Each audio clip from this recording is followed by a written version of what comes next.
Y'all can fire away. Okay.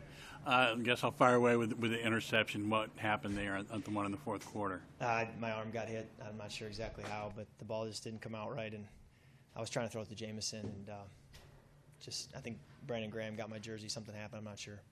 Obviously, those 5 third downs in the first half were big in the game. Did you sense anything thematically across them, and how frustrating was that to not be able to convert? They're each their own entity. I do believe it had a big role in the outcome of the game. We were productive on first and second down, and we ended up in manageable third downs. And when you don't convert, then you give the ball right back to a talented offense, and you're asking a lot of your defense. And if you do convert and get that yard or two here or there, you stay on the field, and now you're back to your first and second down offense, which have been pretty productive for us. So I do feel like if there was something to point to as an offense early in the game that set us behind was the lack of third down conversions. I know you said it's going to take time, and obviously it will as you acclimate new weapons, but as we move into the halfway point of the season, do you feel like you have stuff with your outside receivers that you are truly confident in, and as soon as that call comes in, this is a play I like with these guys on the field? Well, yeah, I think when you look at, Jamison Crowder has shown for 3 years now that he can play, and he's done a lot of good things. We know what he can do. Josh Doxson keeps getting better. Ryan Grant, has shown what he can do as well in the last few weeks. So, we do believe that there are guys who can play, and we spread it around. We always have. We always will. And Vernon Davis gets a lot of touches, Jordan Reed, Chris Thompson. And as long as we're moving the football, I don't really care who's doing it or how they're doing it. We just got to find a way to score points and convert those third downs. Could you talk a little bit about the offense and where you see it at this stage and going into the Dallas game next week? I think every week is its own entity, and I don't think there's a big trend to point to. I just think that, tonight we weren't as good on third down, at least early in the game, and it set us back. But did a lot of good things on first and second down and moved the football well and had a few explosive plays. And, we just need to find a way to stay on the field and come away with touchdowns whenever possible. And when you do that, that's where you give yourself a great chance to come away with a win. Trent Williams wasn't 100% to start this game, and obviously Sheriff and Moses suffered what looked like serious injuries during the game.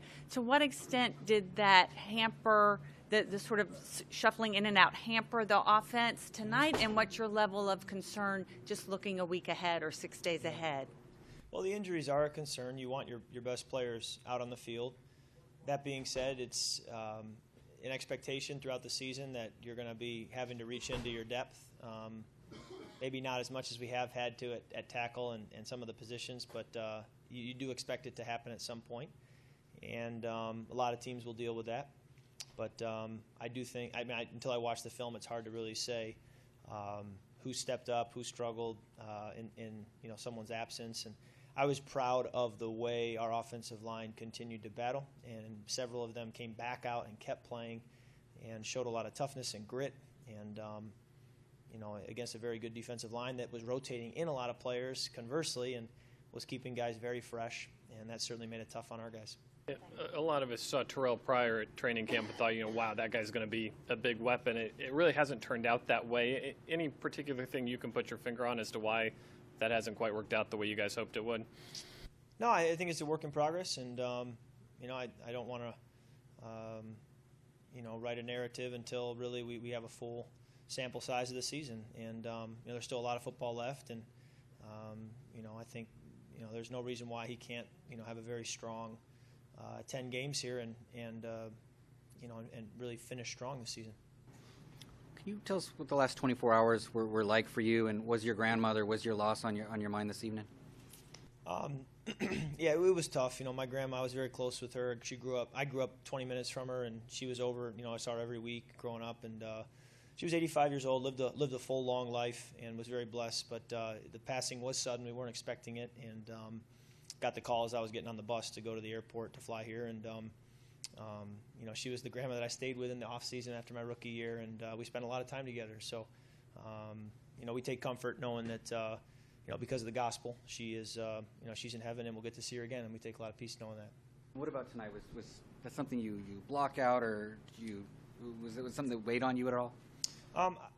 there was a heavy heart, going into the game, but you also understand that, we all have a job to do and we all have challenges that we face, and, we can't just pull away. And I think you guys would say the same thing, when tough times you've gone through, you got to get back to work and do your job, and I'm no different. With Pryor again, it wasn't just that he wasn't being targeted. He was actually on the sideline for most of the first half. Did that surprise you? The plan was for Josh Doxson to start at X and then rotate Terrelle in, maybe every third series or so. But as long as Josh was fresh and feeling good, to get Josh more involved. And there's only, when you have Vernon and Jordan and Chris Thompson, it doesn't leave a lot of space for 4 or 5 receivers. So you pick 2 or 3 and you go with them. And that tonight was Jamison and Josh Doxson and Ryan Grant, and I thought those 3 did a good job, and expect them to continue to be there. Thanks, Kirk. All righty, thank you. All right, conference call with Coach tomorrow at 3 o'clock.